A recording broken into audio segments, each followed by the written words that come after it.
Hey, what's up, Kansas City? Stephen St. John here with a brand new episode of Hot Mic with SSJ. I got my my good friend Todd Lebo here, who fucking earlier like, I'm too busy, I can't come in there. I'm like, you can't give me 25 or 30 minutes of your time? And so then after I asked him, and then Ben had to fucking beg him, then you come in here. It's the playoffs, You have man. to I'm be very asked busy. like 3 or 4 times. What Very do you gotta do? busy. Going out to Arrowhead? Yeah, very busy. Who's are speaking going today? down. Defensive coordinators, offensive coordinators, good. coaches, That'd be real good. players. Okay. Everybody. It's important. I'll have Chiefs you out are of here playing quick. The Bills. I'll have you out of here quick. Yeah. It's been a minute since the last podcast because first I was on vacay, a little well-earned vacation, PTO, paid time off. Well earned. And so Did you put that shit in the ADP thing? No. All right, I will. You need to learn how to log on to the HR app.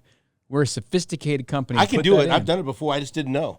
Log all your sick days for I'll this fucking year. do it. Well, there's a lot. Docking your pay. For last year, not this year. This year. I'm back. I was back quick. Listen to me. Quick. So I had we traveled. Well, first I just took time off for the holidays, and then Rest. me and my wife Susan and the twin girls and my youngest son Phil drove to Dallas for the Cotton Bowl. And we stayed in Frisco, Texas. Shout out Nick Bolton. So we stayed in Frisco. We Straight went down I-35. Yeah, that was good. Did you eat any Brahms? Yep. Yep. On the way down, yes. Yeah? We had Browns. We had And you took a picture of Oklahoma for me? Yeah, I did. I'm passing Norman. On the way back, I don't know how I fucking went, but then I passed through Stillwater, down with the Oklahoma State country. Well, no, there's a sign for Stillwater on Was there? I-35. Well, I missed it. It's not right by the highway. I didn't go back the same way, though. Oh. I You w- went up like 69 or I whatever guess. that There were way, like a bunch of by fucking Tulsa. stuff. This is cowboy country. And I went into a convenience store there, and this fucking guy was all geared up, and I had my Mizzou shit on, and he didn't like. He was looking me up and down. This Oklahoma State guy. So, these fucking Oklahoma State people were not friendly when I drove through Stillwater. Just Not at letting all. You know. And so we get down there, and we ate at Babe's You had famous a chicken. eating tour. Fuck, that was good. And everything's family style. You can only order 4 things at Babe's. Chicken? And that's what they called my mother, Babe. So I thought it was, of course we got to go there. It's a chain, but it's in Texas, and it's fucking good. You can get fried chicken, chicken tenders, chicken fried steak, or fried catfish. That's your entree. And then however many people are at the table, they bring the sides family style. So no matter what you want, you get cream corn, green beans, Potatoes? mashed potatoes, gravy, some fucking good-ass biscuits. And it was great. We couldn't eat it. You only It ate was one fucking- piece of chicken? Oh, shit. I had a little. We all ordered different stuff. So that was meal on Thursday, yeah. dinner Thursday. When we got there, we cleaned up. First thing. Cleaned up our act and went down there. I had some catfish. I had some chicken fried steak. I had some chicken, So you got It up was good. Friday morning, game day. What'd you eat then? What did I fuck? Oh, they had a free breakfast. Ah. And it was and a fucking good free breakfast at this hotel. My All right. wife will not eat eggs. It from was a hotel Hilton thing. They had eggs. They had sausage. You could make waffles in the shape of the state of Texas. They had hot oatmeal. They had all kinds of good shit. Yogurts. Yogurts, cold cereal, fruit, had it all. And so we killed that. And then the day of, did we fucking eat lunch? We were kind of nervous. I didn't want to eat. You want to get down there early. Yeah. And so we went to the pep rally that was in the ballpark where the Rangers play. You had to buy tickets. The actual new ballpark. Yeah. Globe Life. Yeah. It was like fucking $175 to do VIP and sit on the field and have a buffet. For one person or the whole Yeah, family? for one person. Or it was $20 a person just for GA to walk around. You did the $20. We did the 20. I didn't need all that shit. Because you spent all this money on the real tickets. But then we go to the concession stand for the grab and go, and we got like a couple barbecue sandwiches, a couple hot dogs, whatever, and that ended up being like fucking $100. But that's just how much It's shit costs. vacation. And so we're there. We go to the pep rally. We have fun there, and then we walk over to AT&T Stadium. We had to go through their version of Kansas City Live, which is Texas Live, and that was wild.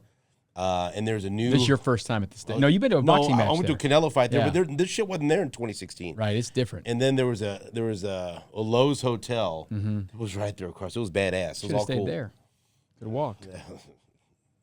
Money, no. I checked into that. I mean, it was sold out anyway, but it was too much. And so we walked over to the stadium. We went in. I'm stupid. I usually ignore on the ticket when it says, for your seats, enter in this gate.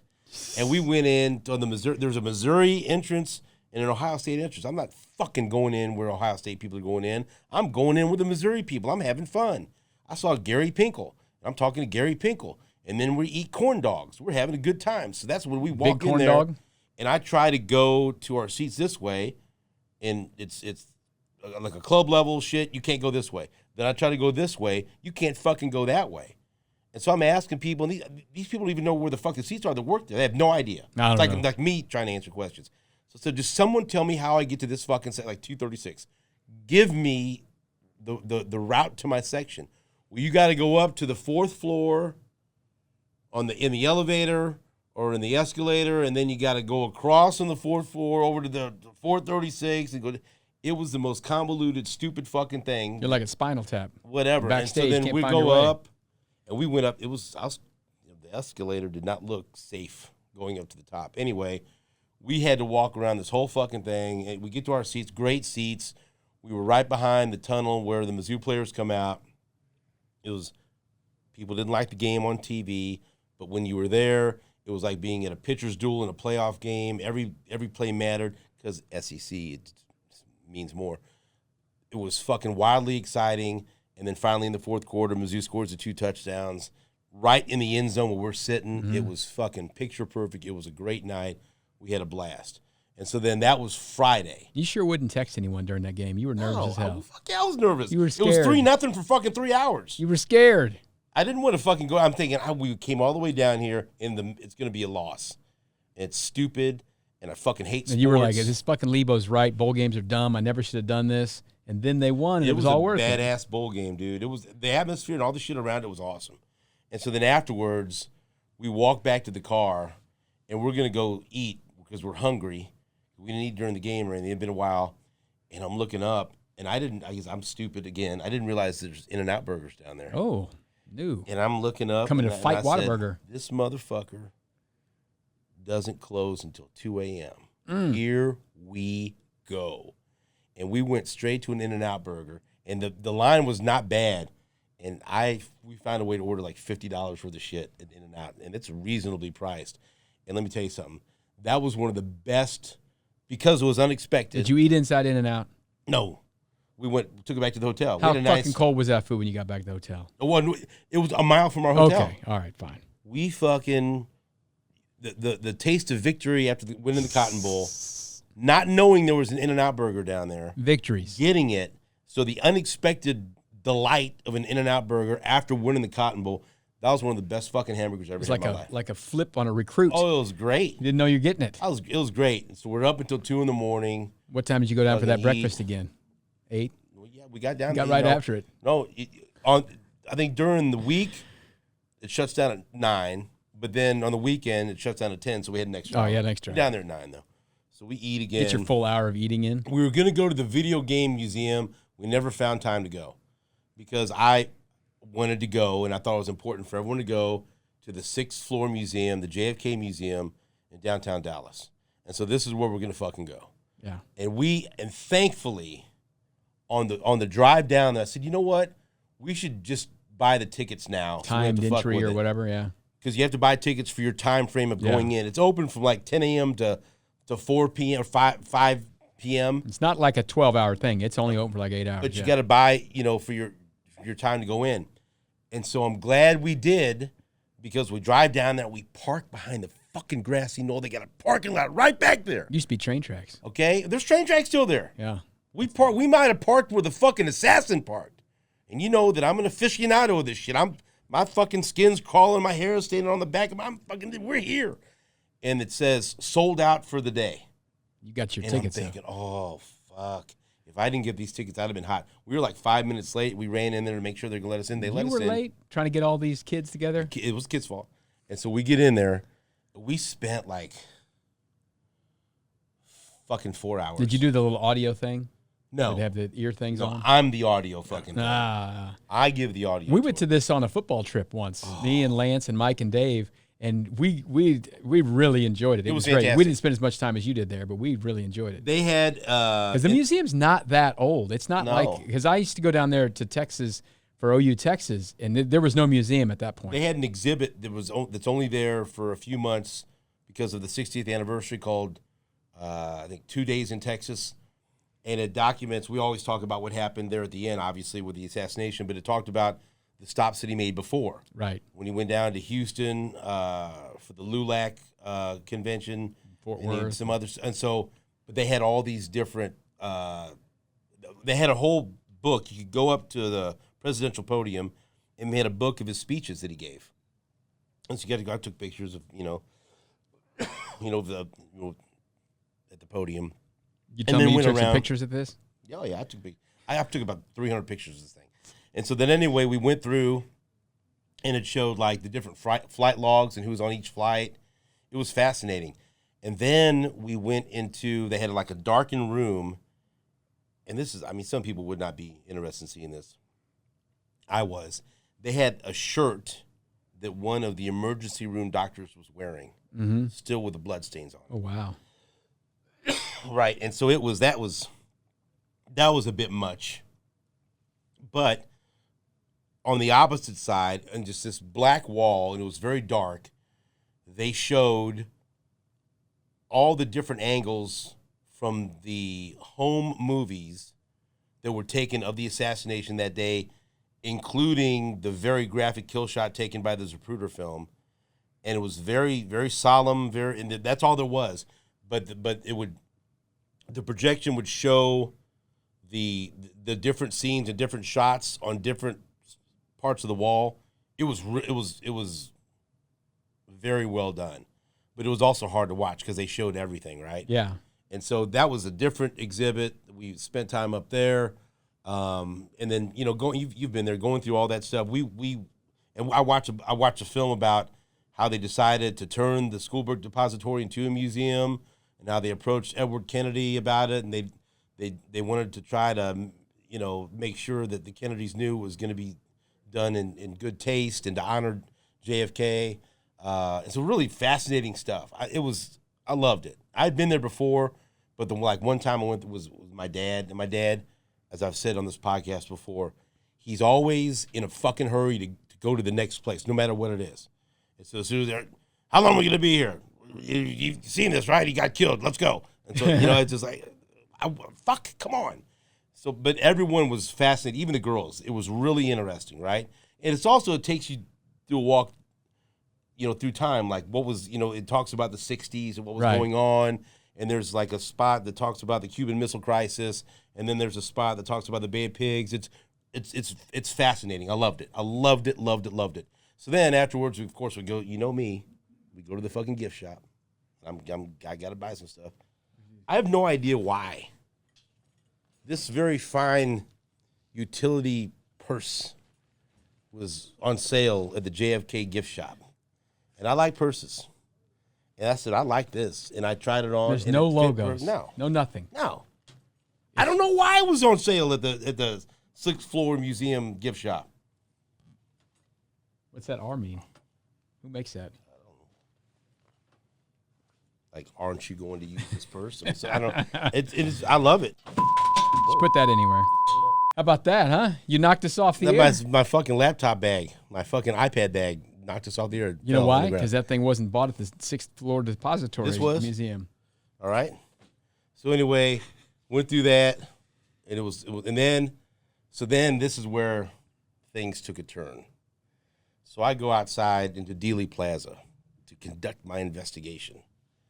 I'm taking my camera and looking at everything, and there are people that are set up at tables. Mm-hmm. Conspiracy theorists. They got their wares. And let me tell you something. Some of them may right up here. I can tell you that right now. But we see one guy. It says autograph signing today. It is an old battered fucking banner. Guess what? There's an autograph signing every day. But he's got this big hardbound book. Fuck it. I'm gonna go up here and talk to this guy. So I start, and I was showing off a little bit, asking him questions. He goes, "Oh, you really researched this?" I said, "Yes, I have, sir." And I said, "How much is your book?" He said, $60. I said, "Do you take Venmo?" He goes, "I do." I said, "Sign that book for me. I want this." So have you read this thing yet? It's very good. But anyway, and he had like binders filled with like the fucking Lee Harvey Oswald autopsy photos and the JFK autopsy photos. It's some crazy shit, right? I took a picture with him. I'll look for it. Send it to Ben. Huh? Send it to Ben. Well, it's ridiculous. It's ridiculous what I was doing, right? But then What were your kids doing? They were interested. He gave a long talk, and apparently he when he was very young and started this, he became friends with Lee Harvey Oswald's widow, Marina, and she still lives. She's remarried. She lives in the suburbs of Dallas. First of all, I'd have got the fuck out of Texas if I was her, because she just wants to be left alone and not fucked with. Not the place to do it. Doesn't that surprise you that she's like just in the suburbs of Dallas, just fucking housewife or whatever? And he said, yeah, he still visits with her. She doesn't want the spotlight, but he made friends with her because he supported the theory that it wasn't, Lee Harvey Oswald. Going off the deep end, okay? Fucking CIA. All right, we'll talk about this on another podcast. I'm building my case. I've got fucking names. I've got operatives' names. Jake knows. I've got all this shit fucking nailed down. All right? But I'm not doing it now. Okay. And trust me, people know that I'm okay right now. So if I end up fucking going off the road or something like that, fucking CIA, don't fucking do that to me, all right? I will not. You're asking? Well, please don't. Please don't. All right? I'm trying to let more people pass before we blow the whistle on everyone. Okay, listen. So then after that, went at great, ate a great Mexican restaurant in downtown Dallas. And then we go home and just spend the evening because we were fucking tired from the museum and everything else. Got up the next day. This is when you were supposed to drive back and help me work at that game on New Year's Eve. It wasn't. And then I called you. We got up on Sunday, had another free breakfast, and we're driving out. We get 30 minutes out, and everyone, we got to go to a Buc-ee's. Yeah. There's a fucking Buc-ee's. Ben, you ever been to a Buc-ee's? You've been to a Buc-ee's? I've never been to a Buc-ee's. I went to this fucking thing just thinking we're going to get some drinks, whatever. I spent over $200 at the Buc-ee's. What's wrong with you? They were fucking carving brisket and making sandwiches, and they had tacos, and they had fucking beef jerky, and they had fucking all kinds of shit. I couldn't believe it. I would be fucking broke if there was a Buc-ee's in Kansas City. It was incredible. But then I got real sick when I got home, and I had bought like 4 or 5 different sandwiches to try them, and then put them in. I bought a Buc-ee's cooler bag. And I never got to eat any of this shit. You bought Buc-ee's in Texas and took the food home to Kansas City and thought you were going to eat it fucking 8 hours later. Like the next day, but I got real sick. I was off work for over a week after my vacation. I was really fucking sick. And so I'll have to hit Buc-ee's again at some point. Okay, whatever. How much money do you think you wasted on this trip? A lot. And so, you had to talk about. We're walking out, and I got Cotton Bowl fucking shirts for everyone. I got Me Too. You're supposed to buy those in the street from a guy for less money. I fucking buy them inside AT&T Stadium because I wanted to celebrate a 14-3 victory over Ohio State. So you bought 5 Cotton Bowl shirts. Me, Phil, Julia, Selena, Susan, and then me again, 6. You bought 6 Cotton Bowl shirts. Yep. How much were these a piece? A lot. You spent $300 on Cotton Bowl shirts? Less. $260? Less. Jesus. Around. Close. Haven't we talked about you wasting money? We've talked about it, but I fucking still do it in spots. Okay, that was a big spot for me. Oh my God. So then we drive home. We don't get home till 10 o'clock. I bathe. I took a quick horse bath, and then I drive down to Argosy because Richie's playing with the band he was in, and finishes, and he's done at fucking 1 a.m. And I come home and I lay down for like an hour. Then I have to get up and take Phil to the airport because he's going to fucking Hawaii, and I drop him off at the airport like at 3:30 in the morning, and that was my New Year's Eve. And then the next day I went to dinner at my dad's house, got home, and I got fucking. And then January 2nd, Susan had surgery on her hand, her wrist, and oh fuck, Buc-ee's is coming to Kansas City. Maybe potential. I would be fucked. Potential. Oh shit, that's now they're in Springfield. Now they're in Missouri. But so then Susan had surgery on January 2nd. Then I got real sick. Mm-hmm. That's when you quit coming to work? Yeah, it was fucking terrible. Fuck this you over. You don't want me here. Did you fill out that ADP thing yet? I will. I'm putting your sick I'm going to do it on the next podcast. So now I'm back. Now I'm here. It was a great fucking trip, but I got really sick. I had upper respiratory infection. I had all kinds of shit. And so I was fucking out. I was out for 3 or 4 days. Just fucking out of it, just in bed. I was in bed for 4 or 5 days. Gone. And so, but now I'm back. Did someone come in and turn you? No, me. I would turn myself. Change your bed linens. And I still didn't feel well. But did I answer the bell for the playoff You game? came to the playoffs. With the fucking -8, -9, and what happened in the fourth quarter of the playoff game? He was gone for about 10 minutes. Where the fuck this guy go? He comes back. I got sick. This guy threw up in the bathroom at the press area. I was still queasy. My stomach did not feel well. He wouldn't even eat a hot dog at halftime. And I fucking love hot dogs. I said, go home. It was the fourth quarter. He said, go home. He goes, no, I'm here. And it was my favorite kind of hot dog, free hot dogs. They had ketchup, mustard, relish. And I told him, I said, I don't fucking feel good if I don't eat a hot dog. So anyway, that catches you up on where I've been, why it's been a minute since I did a podcast. But then I would also like to catch you up on a couple of other things, all right? First of all, congratulations to my daughter, St. Pius X girls basketball team won their first game last night over St. Teresa's by 1 point. Great defensive battle. Thank you very much. And they play at Park Hill tonight, so let's go. Number 2, we have started watching True Detective, the new True Detective. What's the called? Night Country? Night Country, that's right. With Jodie Foster and Kaylee Reese. Kaylee Reese, Google her. She's a former 3-time world boxing champion.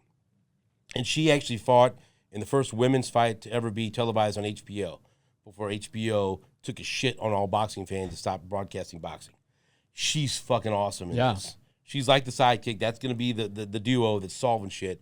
It's like a detective show, a crime thriller, right? When you're like a whodunit, but it's also got a supernatural some spirit spin stuff to it. Yeah. It takes place in Alaska, so there's a lot of Night Country. It's fucking night for like how long? Days, I guess. Months. It's they have a it's like some of the natives up there and some of the spirit things. So that's part of it. Some supernatural, and then some regular old killing and drunk people. Fucking. It's good shit. Oh no, it's fucking there's some fucking in there. It's some good shit, and so I would highly recommend going to only one in so far. Just watch the first one. But it hooked me like 20 minutes in. This is gonna be fantastic. It's great. I love it. True Detective is a polarizing series. They have like a spiral that there's a nod back to the first season. They're drinking Lone Star beer, just like Matthew McConaughey. The first season of True Detective was very good, but I think it fell apart at the end. I did not like the finale of the first season of True Detective. I thought the second season of True Detective, I can't remember one thing about it. Don't know. I can. The third season, I like the Conway Twitty impersonator that's saying the Rose. Good. What? But the end of the third season, they just explained the whole thing in 20 minutes. The guy just told the story. I didn't think they ended it very well. So I have high hopes for this. I will watch it. This looks better. We're looking for heritage television, prestige TV on a Sunday night. So, and we're just about done with. Listen, Chief be playing on Sunday at 5:30, but that doesn't mean we can't watch this afterwards. Got to be ready to go next week. But we're looking for something to do on these Sunday nights. Watch these shows. Have you been watching Reacher? I've only watched 2 of the first season. That's good. Of the second season. Cheesy. I've watched the whole first season. It's dumb TV, but it's good because I'm a dumb. I love it. I think there's one more episode and we're done for Reacher. Also, as far as movies, I will tell you about 2 movies that I saw over the holidays that I highly recommend. One, I went in with high expectations. The other, I had no expectations, but I was pleasantly surprised by both of them. The first was the Wonka movie.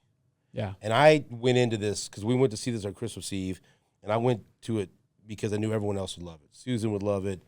The girls loved fucking Timothy Chalamet. Timothy Chalamet. So it's okay. And the boys like fucking Candy? No, Kellen Peele. Keegan-Michael Key. Yeah, he's in it. So I mean, it's musical. It looked good. Let me tell you something.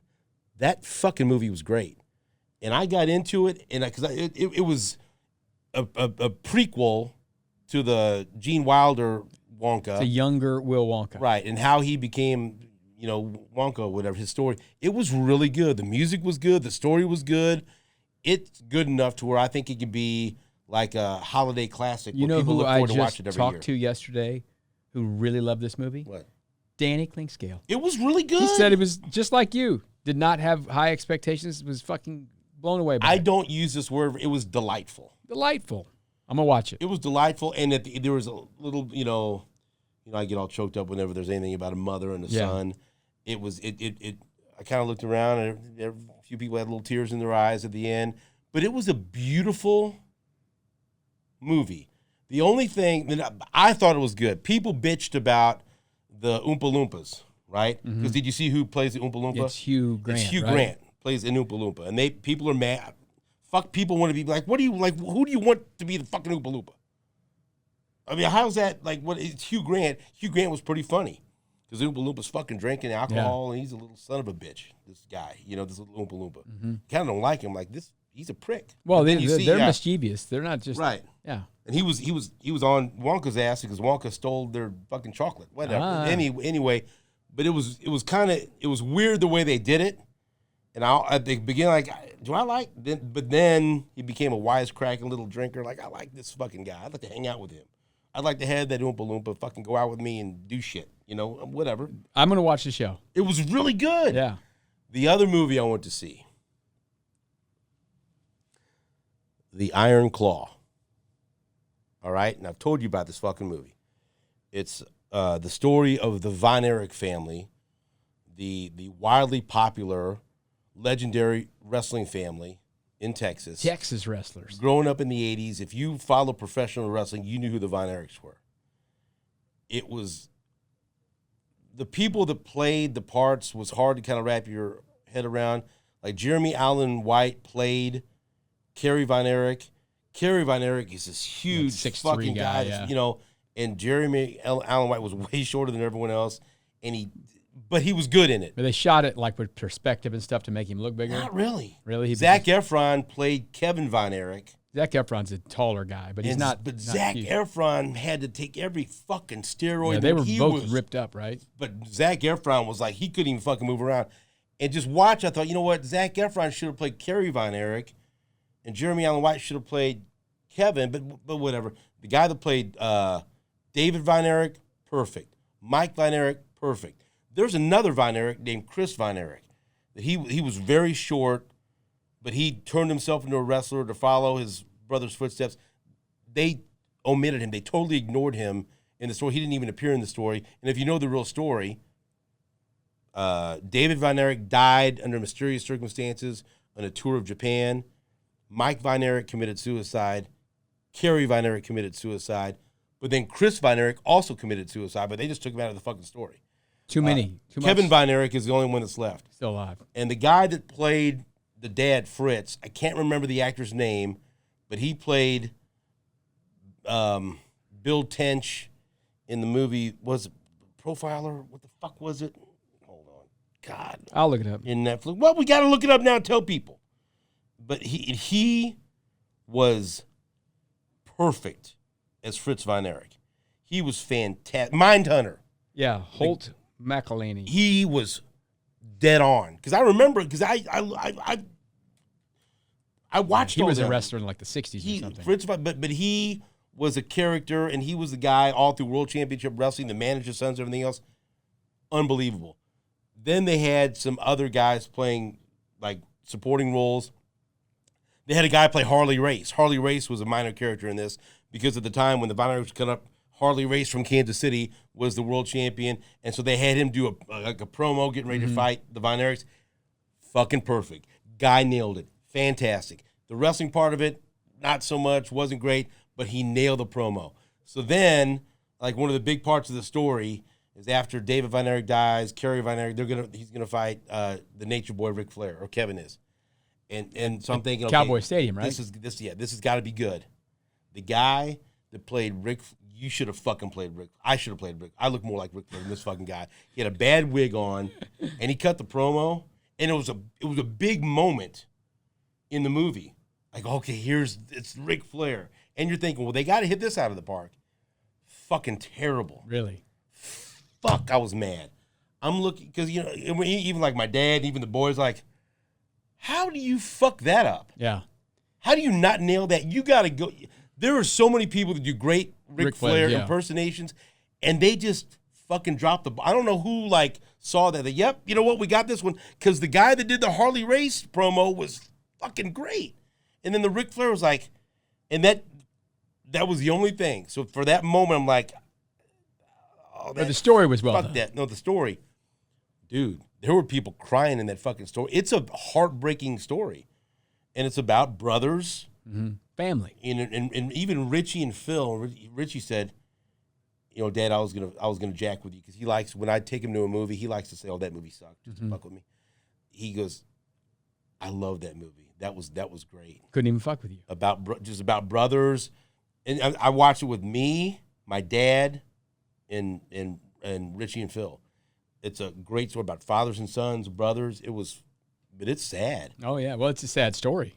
But it was tragic. Again, a terrific movie. But it's like it's not going to be one of these feel goods. Like you'll fucking walk out like, fuck. I mean, fuck. Not a big uplifter. But then you Google it and read, and the story is even sadder in real life. Yeah. Because they didn't include all the fucking brothers that died. They just eliminated one of them. But it was fantastic. Eliminated. So that's it. That's my recommendations. And I've just started watching this show on Netflix called Beef. I'm 3 episodes in, and it's fucking good so far. Beef. It starts off with a road rage incident and goes from there. So Fargo just ended this week. It was a great season of Fargo. I like Gino Temple. Was she good? She was great in Fargo, and John Hamm was in it this year. It's great. Fargo's an interesting show. It's not for everybody. It's a great season of it. I thought it ended very well. It's hard to end a season, and they ended it on a happy note, which is pretty unusual. All right. For shows where people die. Well, there it is. Lots of them. All right, so that's what we're watching right now. There's an update on where I've been. We're wrapped up right now in the playoffs. Hopefully the Chiefs are going to beat fucking Buffalo this weekend. If not, we'll be back. Buffalo. Yeah, that's exactly right. We'll be back next week with another new episode, and every week from here on out of Hot Mic with SSJ. If you'd like to sponsor or be a partner with this podcast, contact me, Steven St. John, at 810WHB.com, or my agent, Jake Gutierrez, Jake at 810WHB.com. And so until next week, the microphone is off.